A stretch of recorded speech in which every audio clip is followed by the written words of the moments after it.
So, good evening. My name is Mark Dunlea, and I'm co-chair of the EcoAction Committee. And we're one of 500 plus organizations that have co-sponsored the September 17th March to end fossil fuels.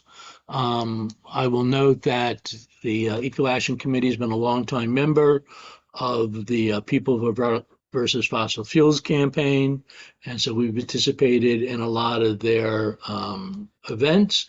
As most people know, back in 2010, particularly with the gubernatorial campaign here in New York of Howie Hawkins as Green Party candidate, we initially began calling for an eco-socialist Green New Deal, which combined a very fast 10-year timeline to move to zero emissions and transition to 100% renewable energy, to immediately halt all new fossil fuels, particularly fracking, and combine that with a call for an economic bill of rights, much as President Roosevelt had done in his last State of the Union address, a right to universal health care, single payer health care, guaranteed job, guaranteed minimum income, and housing and education. And climate has been one of our key focuses. We particularly supported the call for the president, now President Biden, to declare a climate emergency and to use his executive powers as outlined in climatepresident.org in order to more rapidly transition to 100%, renewable energy.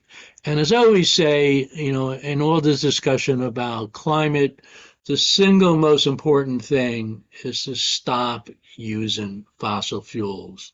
Yes, we want to conserve. Yes, we want energy efficiency. Yes, we want to move to renewable energy, wind power, solar power, geothermal power, battery storage. But unless we stop using fossil fuels, we are rapidly going to go beyond the 1.5 degree target Celsius to keep global warming below. United Nations saying that the world is not acting anywhere fast enough to avoid catastrophic climate change. Scientists say sometime within the next 5 years, if not sooner, we will pass that 1.5 degree mark. It provides an existential threat to the future of human civilization.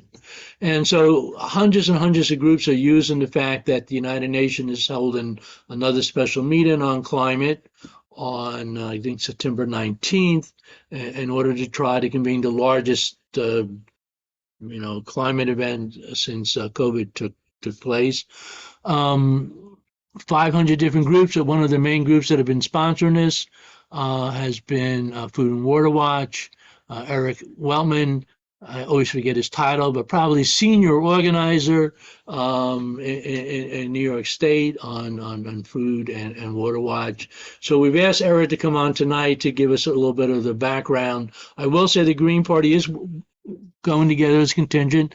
Green Party in New York certainly mobilizing quite a few people, but I see Justin on there from Connecticut. We have people coming from New Jersey, hopefully Barbara maybe sneaking in from Pennsylvania. And we'll be meeting at 12:15 at the corner of West 57th and 8th Avenue. On the southeast corner, and then at 12:45 p.m. we'll go one block east to join up with the larger march at 57th and Broadway. Everybody's encouraged to bring your own signs. We'll have a Green Party banner that says "End Fossil Fuels." So, Mr. Weltman, why should we all be joining up at this particular event? Well, Mark, thanks for having me on. I want to acknowledge that I'm here with some friends I recognize. Jen Scarlett, who I think you're somewhere in Western Massachusetts. I believe I saw Gil, who I last saw at the last Left Forum many years ago. And I also want to acknowledge that, particularly here in New York, the Green Party has been a tremendous ally. Obviously, Mark is a stalwart up in Albany, but also on Long Island. we worked very closely with the Nassau County Greens. Jim Brown and Joey Nahum have been really tremendous allies, from going back to the fight against fracking, to the fight for public power, which is ongoing on Long Island in the Rockaways. And the Green Party has definitely been a staunch ally in a lot of those local and regional and statewide struggles. So as Mark mentioned, just a little bit, more, context. This March, which is occurring on Sunday, the 17th, it happens the second day of Rosh Hashanah, which is a bit unfortunate, but really is because the Secretary General, did convene this, what he's calling a Climate Ambition Summit. And originally, the intention was to really just invite countries that had made a commitment to moving off fossil fuels, which the United States has not. So there actually was a bit of a question as to whether or not President Biden would be invited at all. He has been invited, and we've heard some rumors that he may be arriving in town on the 17th, which certainly would make things interesting.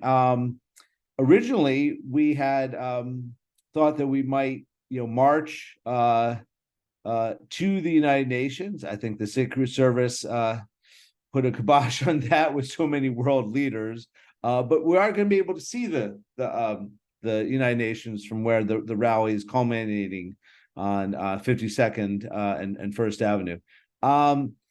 This is an opportunity to send to really reinforce the message that the Secretary General himself is going to be delivering. So I think that's something that's worth noting, is that we have every expectation that this rally is going to get a massive amount of media coverage, if only because it's on the eve of this major summit, at which really, to be honest, I can't say I know the Secretary General personally, that's for sure, but I think we have every expectation that he is going to be really, as they say, ripping a new one in world leaders. I think he's going to be really harsh, and appropriately so. I'm going to take, I'm not a huge fan of Zoom meetings. I'm a bit tired of them, but one of the things I do enjoy is using the chat feature. And I'm going to put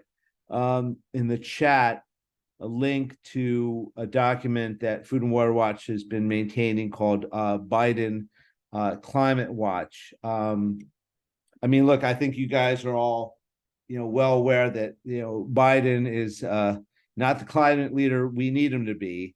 And yeah, Justin, you could call him a failure, but and I wouldn't necessarily shy away from that term myself.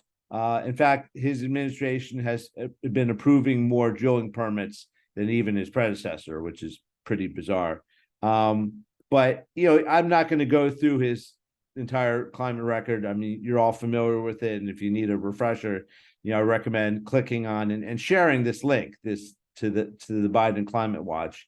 But so we think in some respects, this march on the 17th is really just, helping amplify the message that the Secretary General himself is going to deliver, at the summit. But we're really bringing together, a lot of strands of the movement. We're actually now at over 600 endorsing organizations, which is absolutely amazing.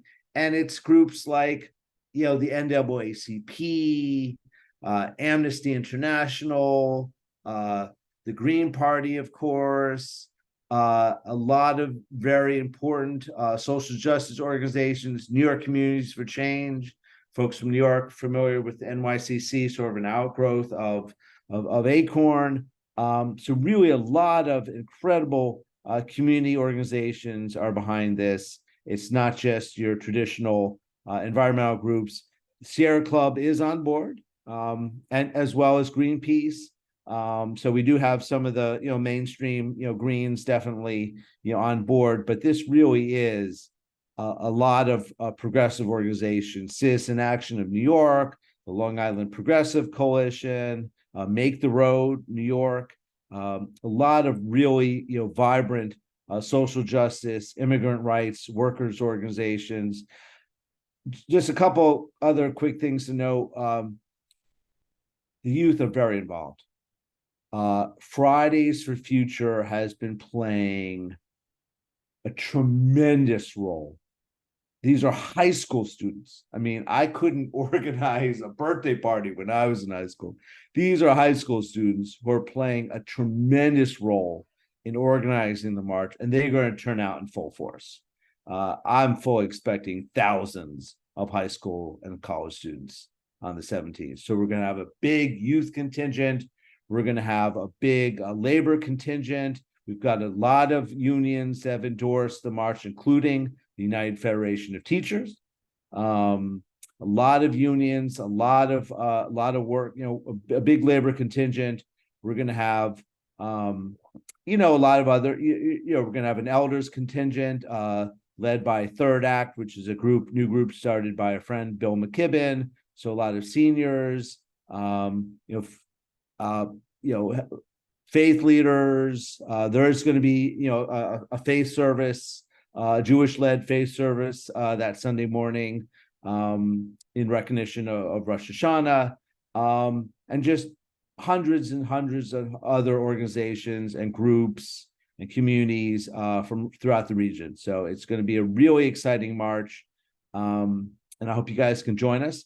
One other final thing I'll note is that we encourage you to spread the word on social media and otherwise. Even if you're not able to attend the march, I'm going to take the liberty of being a proud father and include in the chat a video that I recorded of my son, Zach, which I posted both on Twitter and on Instagram. So getting into,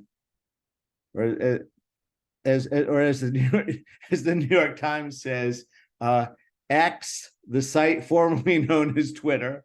But so you can take a look at the video of my son, and I encourage everyone here to make their own videos and say, promote on social media, why you're going to the march or why you think others should go to the march, and to do so in personal terms, however you want to put it. But that's oh my God, Iris. Sorry, I just saw.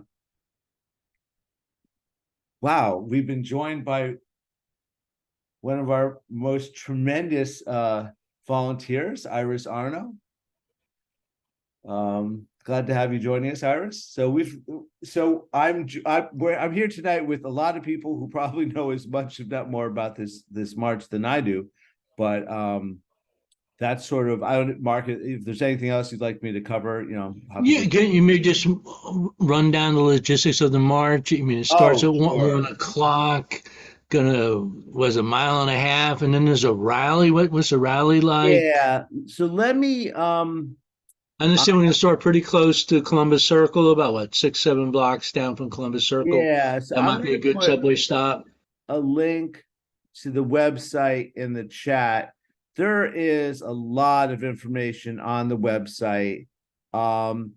Basically, we're asking people to start to gather at noon at 56 and Broadway. So this is Sunday, September 17th. The march is probably going to start closer to 1 or maybe even 1:15. We're going to march down 52nd Street. There's going to be, all kinds of accommodations, water filling stations, porta potties. There's a form on the website if you have any particular needs in terms of mobility.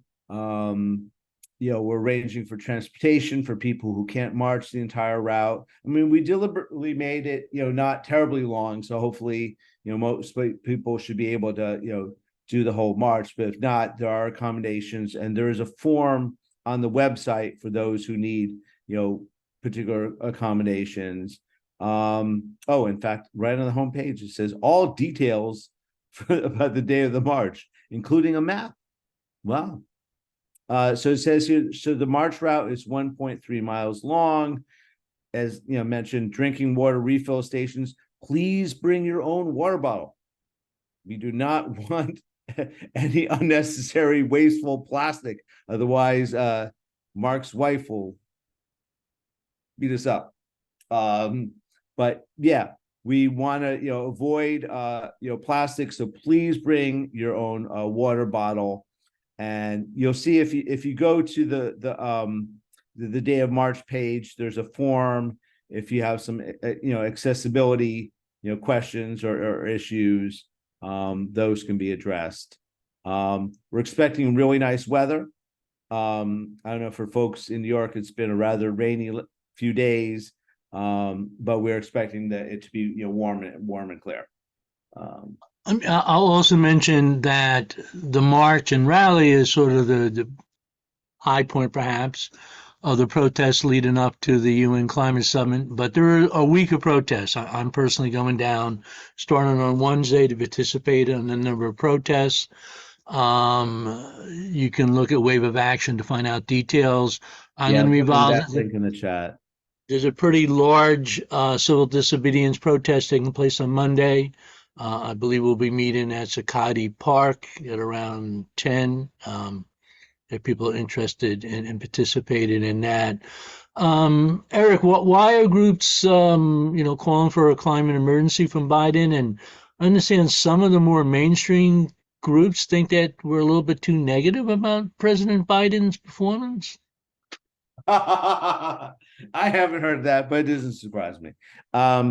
You can see, by the way, the list of the demands is on the home page, and it's of the website. It's pretty succinct. Oh, hey, one other quick thing I will note is that in terms of logistics, well, two things actually. One is we are in need of Day of Volunteers. So, obviously, if your main interest is in marching with your contingent, with the Greens or otherwise, that's awesome. But if you're interested and available, we are still looking for people to help out with being marshals, or directing people from the subway. So if you happen to be particularly in the city, I put a link in the chat to the Day of Volunteer form. We are, I think, actively recruiting, and hopefully we'll have enough, marshals, but we could always use more. So we're looking in particular for marshals and people to direct people from the subway.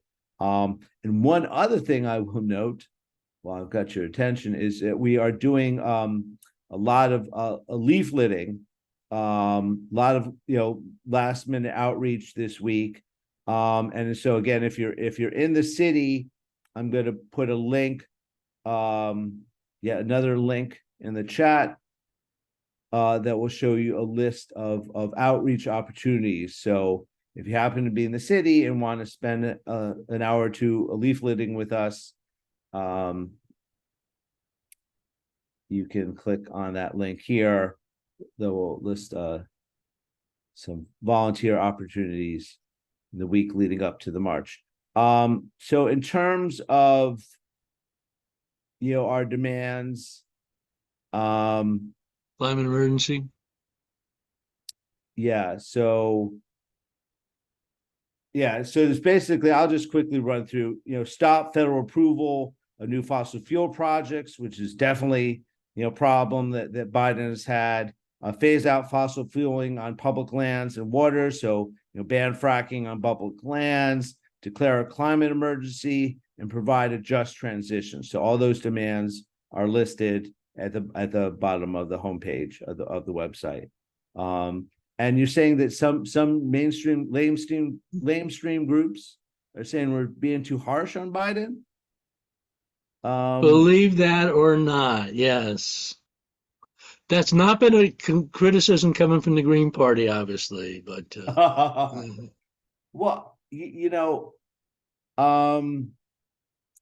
I can't speak to that. I mean, again, as I mentioned, we do have a number of mainstream environmental groups who've endorsed the march. The Greenpeace, I don't know if you consider the mainstream, but the Sierra Club. I would just say that's BS.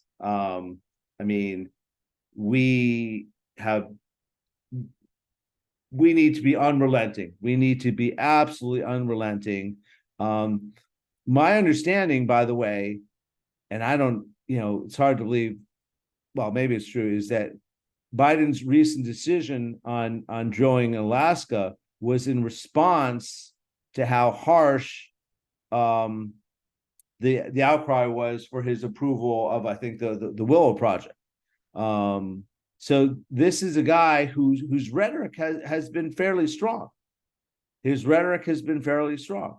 And so I think we just need to hold him accountable to get him to do what he says he thinks he's doing, or wants, or says he wants to do. I do want. I'm going to put in. I'm trying to find it. Maybe somebody else will have it more handy than I.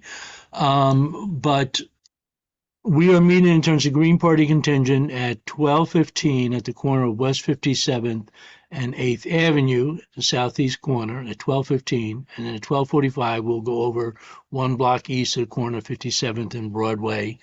There is, and I'll post this. We'd like you, if possible, if you can pre-register for the event, just so that we know how many people are coming, and we'll also provide phone numbers for myself, for Justin, and Gloria Matara, who is the co-chair of the Green Party of New York.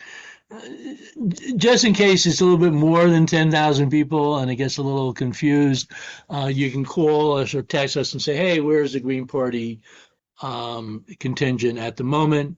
We certainly encourage you to bring your own banners and signs, from your own local group to promote your own local group or a particular climate issue that you are working on. So at this point, Eric, anything else you want to say? I was going to open it up to questions for people. I just wanted to put in another plug for people creating their own social media. I'm going to include that link again to my son's video, but not to harp on my son's video, but just to say, everyone, it'd be wonderful if everybody could, if not a video, at least take a picture of yourself, post on social media, hashtag end fossil fuels, and help promote the march, in the final week or so leading up to it. And if you are in the city and want to help, leaflet, I put a link in the chat to volunteer to help with that. And also, again, if you're available the day of to help marshal or help direct people, that would be great as well. And certainly do whatever, as Eric was mentioned, whatever you can do on social media. But this is a good point to write a letter to the editor as to both why I am writing, marching. I just got a letter to the editor published in the Times Union here in the Capital District, and then also backwards. After the event, people are encouraged, of course, on the day of to, post your pictures. Take pictures of the event, post it to social media. Of course, there'll be a place, which I don't have off the top of my head, where the organizer will be asking us to post, stuff as well. I have allowed people to unmute themselves. You can post a question if you want in chat, or you can hit the reaction, raise your hand button. So let me know that you are wanting to ask a question.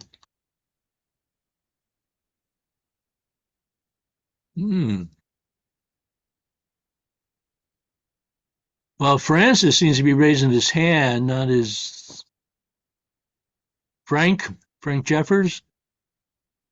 Well, you have to unmute yourself, Frank, if you want to ask a question.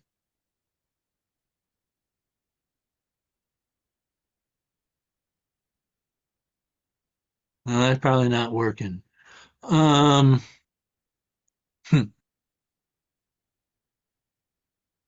Justin? Oh, Justin! There we go.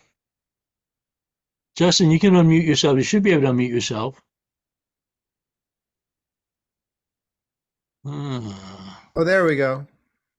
Yeah, at first it said that I couldn't unmute, and then it said you asked me to unmute. Now I'm unmuted.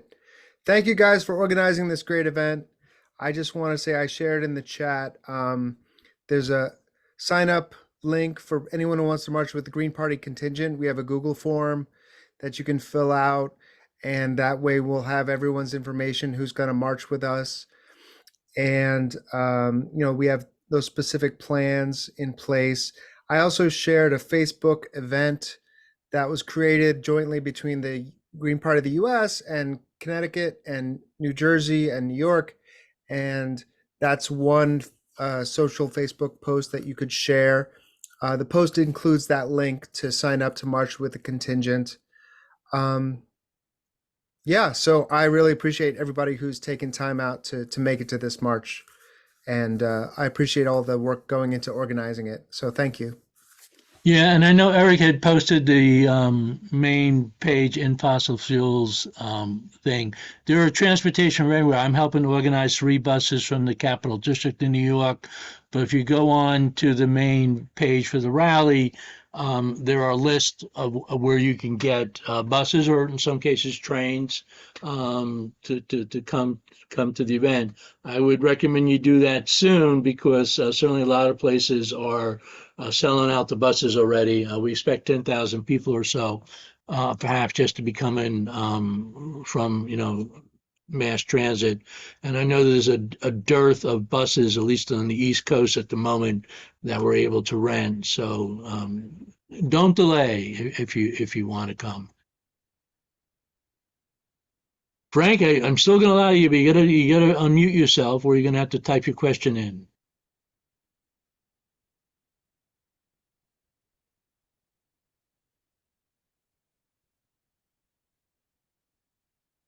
Unmute. Host is not allowing participants to unmute themselves. We That's what can it hear says. you. Yes, we did that about 5 minutes ago. We allowed Okay. participants to unmute themselves. Good. Who is it? It's Francis that wants to speak? Yes, Francis I says just asked. That's what I'm doing. That's what I'm doing. Okay, Justin, you get your hand back up again? Francis should be able to speak. Yes, we're giving everybody permission to unmute. I guess Zoom is trying to be uncooperative. So if you can't figure out how to unmute at this point, I would just say type the question into chat, and we'll just answer the question from there. According to this, now I'm unmuted. Am I unmuted? You're unmuted at the moment, yes. Okay. There's been some blaming of Biden, but I don't know how many people here are aware of how the slate has been wiped clean of the technology necessary to deal with this in the United States through various nefarious interests. And the only way the technology is coming into this country to deal with global warming is foreign companies are having to come in and set up plants within the United States. And then very often they can't find the labor force educated enough to build their product. I mean, there's one in Georgia that was come in to build solar panels. And there's a huge turnover of local people because they can't handle the job. And the educational level is too low. And the thing is at least 50% staffed with Koreans. It's a Korean company. They have to bring in their own people from Korea to keep the plant operating. And this is not the first time I've heard of this kind of thing. And the companies, the stuff is, according to the law that was passed, stuff's got to be produced in the United States. So what happens? Foreign companies come in and set up plants in the United States because there's basically we got a situation here of the chicken and the egg, which comes first, and we don't have either one because it's been systematically extirpated over the last 20 years by various administrations and their lackeys. Well, I mean, one of the things when we created or first proposed a Green New Deal back in 2010 was that we viewed it as a full employment program, and that unfortunately one of the biggest barriers to moving to 100% renewable energy is a lack of workers who are trained to do it, and that's one of the reasons why there's a need for a lot more training in high schools and community colleges. And I apologize. I thought I was hitting the button to allow everybody to unmute themselves, and already that button had been hit. So I did the opposite. So now you should be able to unmute yourself. Thank you. Any other questions or comments? Got another one. Well, I thought Justin was about to speak. Maybe do Justin, we'll Go come back ahead. to Frank. Hey, I just want to add something for anyone who's in Connecticut. Connecticut Climate Crisis Mobilization, or C3M, is kind of an umbrella group of a lot of climate groups in Connecticut. Melinda Tuhus, she's pretty famous locally as an activist, is organizing that a lot. She's doing a lot of the work there. 350 Connecticut has a lot of information on their website. I put the link in the chat. They're organizing buses. They're handing out flyers. They're working on all kinds of publicizing efforts. And I'm going to be together with Melinda Tuhus at Union Station in New Haven at 9 a.m. We'll be holding signs for the climate march.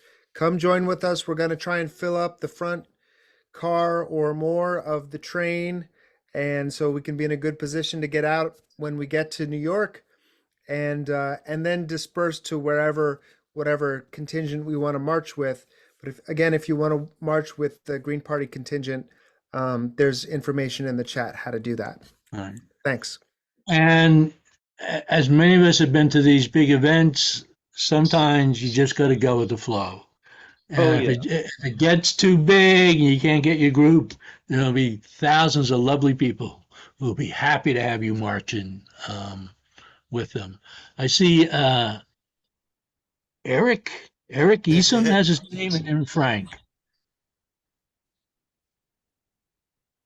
Hello. I just wanted to ask if the Green Party has gotten in contact with these groups. I'm going to share them in the chat. But Common Sense Americans, Braver Angels, well,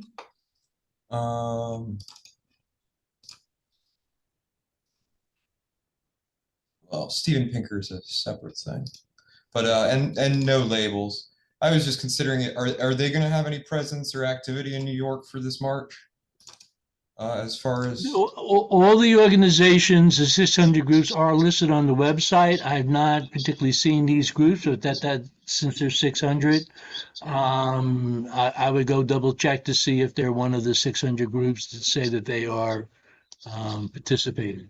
I wanted to expand on what Francis Jeffers said. I can agree with that situation where Trump had passed the whole make it in America exclusive, and then Biden comes in with, well, let's try to get as much of this green energy deal, and the administrations buck at each other, and that's just one of the problems with a binary political party system that doesn't have breathing room with other parties in it to have a little bit more contingent flow between the passing the torch, if you will, between party to party, and there was such galvanization, or not galvanization, such division in the parties. It's become so unhealthy. So there's so many of these groups like No Labels or the Forward Party or different groups, Braver Angels, Common Sense Americans. So that galvanization process is important, not the separation. Eric, if I could just speak to one of the groups that you mentioned, No Labels. I'm somewhat familiar with them. They recently had a gathering in New Hampshire where some of their top prospects were speaking, and just to echo what Barbara put in the chat, their position on climate change, such as it was far weaker than Biden's. I mean, this is No Labels is basically, a bunch of moderate Republicans and moderate Democrats. Again, from what I could tell, their position on climate change was absolutely horrendous. Yeah, I would think the only, I think really I think all parties should really focus on data sciences and surveys of the globe's resources. I think just an active study on any of the information provided by the satellites that are operated by NASA or any of the other international communities that observe weather patterns and anything of that nature. And really, that discussion is just going to be an evolution in time. But I mean, I believe there definitely should be an intelligent management of resources. And there was a very good book by what is it, about mixed Well, economy. Goodness, speaking of book, you can on the Green Education Legal Fund website, gelfny.org, you can read for free Putting Out the Planetary Fire, my new climate book. But we've been waiting to go to Frank. He's been patient. And then I see David Schwartzman's up. So, Frank, do you have something you want to add or another question? Yeah, back about in the 1990s, Alan Greenspan said that the failure of American primary education, we're talking first, second, third, fourth grade, the failure of American primary education was going to really hurt our economic competitiveness. And you have people not brought up with enough logical and linguistic abilities to handle the problems we have today, which means that nasty people can lead them around by the nose because they'll believe anything. And yeah, so this is one of the reasons they can't find workers to operate these factories. They have to bring in people from Korea who have the linguistic and logical abilities to do the work and understand what they're doing. Mr. Schwartzman. Here. One of our climate scientists on the I try to get my son Peter to be on this, but his plate's very full. Thank you, Eric, for making that point regarding the no labels. One of their leading prospective candidates is actually a walking piece of coal, Senator Manchin. So that tells you where they are at. And I think the choice in this election, now I'm in the Green Party, of course, and I'm actually supporting Cornel West as a candidate, but I think that it's very important, first of all, to defeat the neo-fascist, climate-denying, white supremacist Republican Party in this upcoming election. That's at the same time, we need to critique, as this march will do, Biden's policies and hold the Democrats accountable for the promises that maybe they'll make promises that we want them to make, right? And force them to make. That's part of this this march. And make these promises and build a much stronger movement to have them implemented after the election and strengthen the anti-war, anti-imperialist movement in the United States. And I know that there are anti-war contingents that are coming to this march, Code Pink and many others. And I think it's really critically important, because if we continue as the Science editorial said a couple of years ago, we are not going to have any success in our climate advocacy and climate agenda unless we end the wars and cut the military budget drastically of the world, which is like over $2 trillion now. So I'm coming to the march. Sweet. With the DC State Green Party banner. Okay, Awesome. And I'll meet you at that corner. And I hope Awesome. get other people. David, if I could just speak briefly to one of the points you raised about the convergence of a lot of issues and movements. Food and Water Watch played a very active role in working to prevent the dumping of nuclear waste in the Hudson River. And as a consequence, we've really strengthened our ties with a lot of the, anti-nuke activists up in Westchester, and working closely with Tim Judson from NEARS. And so we're going to have a wonderful anti-nuke contingent, at the march. And obviously there's overlap, between a lot of the peace activists. And I would say that, the peace community in general here in New York and beyond, Peace Action has been a tremendous ally in a lot of our work here in New York and beyond, including on this march. Gary Lessard, see you have a question. And we're going to wrap up pretty soon, but Gary? Yes, I just have a question, a general question in regards to climate emergency, and if there's anything regarding climate emergency that would kind of penalize uh, companies that didn't try to divest from fossil fuels. Is there any talk anywhere of anything of any kind of penalty associated with that? Associated with not divesting from fossil fuels? That's any- a good question. Short answer, I don't know. Okay. And one thing I'll mention, as some of you know, I ran, well, 10 years ago, I helped start with 350, the campaign to divest both the New York City and the New York State pension funds from fossil fuels. And we have accomplished that in New York City. We are in the process of still doing that in New York State. And last August, a year ago, Tom DiNapoli, the controller, who somehow managed to beat me in the election, announced that he was beginning to study whether or not to divest from Exxon and Chevron and the oil and other oil and gas companies. He's been going sector by sector. So he did coal and he's done shale and now he's doing oil and gas. And so that was over a year ago, and we haven't heard any commitment yet from him. And so one of the things that Divest New York is doing at this rally, unfortunately it's in the other room, so I can't grab it, is asking people to call Tom DiNapoli and say, please divest from Exxon and the other fossil fuel companies. He hasn't said no yet, but he hasn't said yes yet. And so we want to, get him across the finish line. And I know that Jennifer and I also reposted, people are encouraged on September 18th to take part in the big nonviolent direct action. And we did place in the chat the link to that. Gary, can I just ask what city are you from? Gary's from Schenectady. Schenectady, Oh, New wonderful. York. Okay.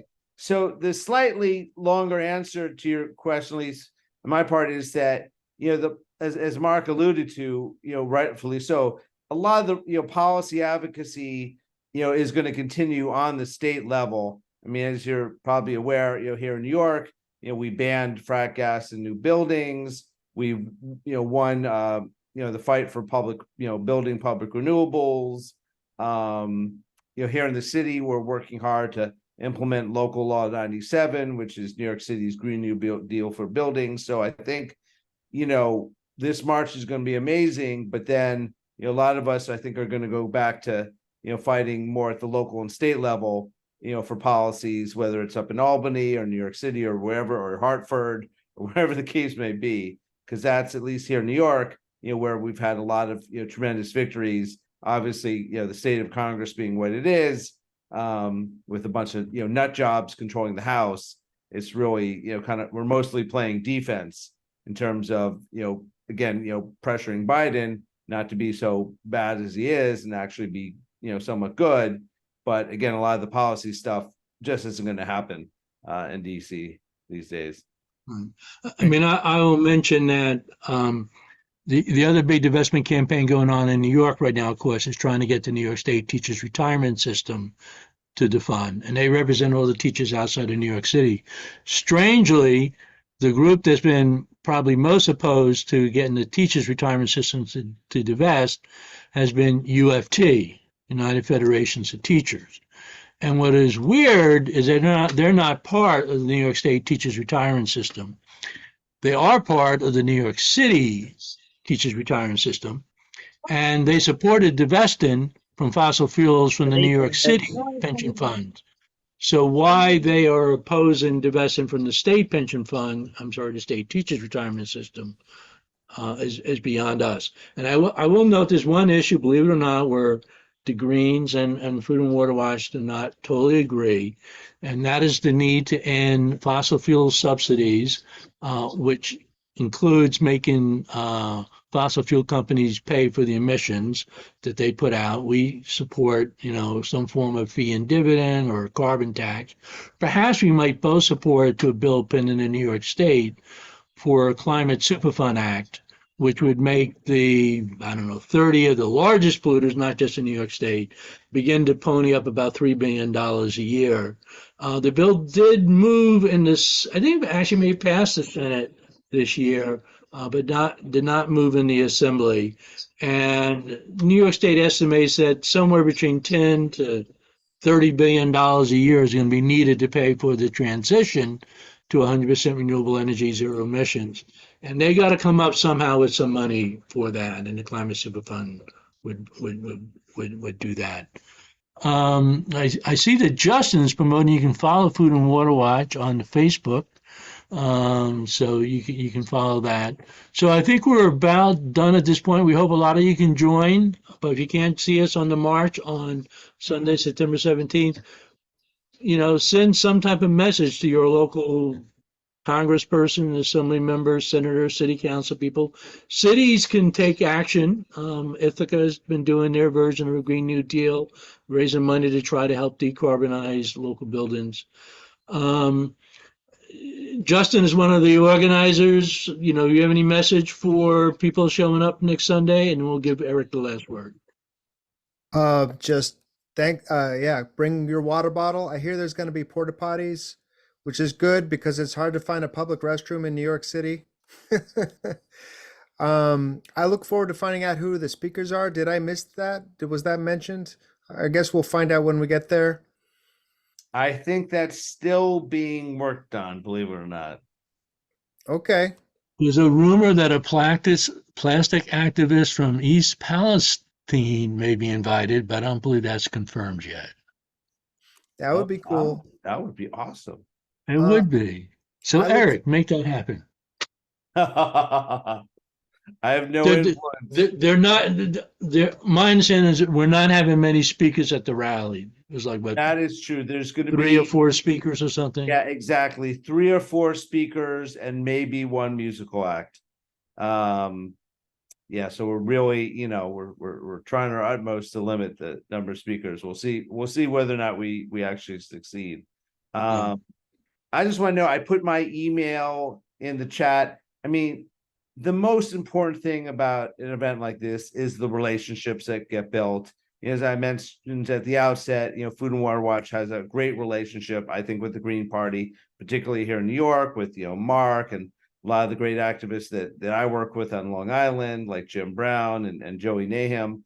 But, again, this shouldn't be a one-off. This should be, springboard for us to continue to collaborate and work with each other, particularly, at the state and local level around policies that we, could and should, win in the weeks and months ahead here in New York and beyond. So I look forward to working with all of you as much as feasible. And again, note my email in the chat, Weltman at fwwatch.org.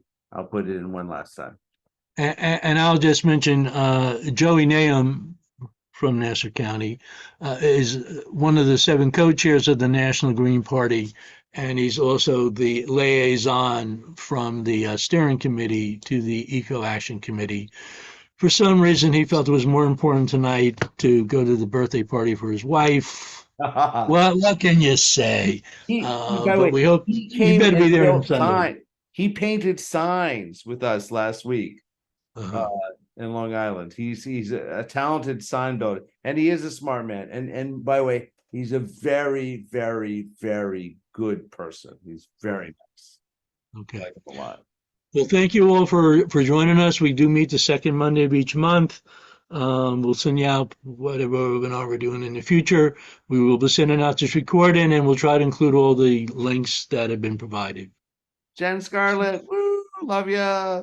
So have a good evening, everybody. Bye, everyone. Bye.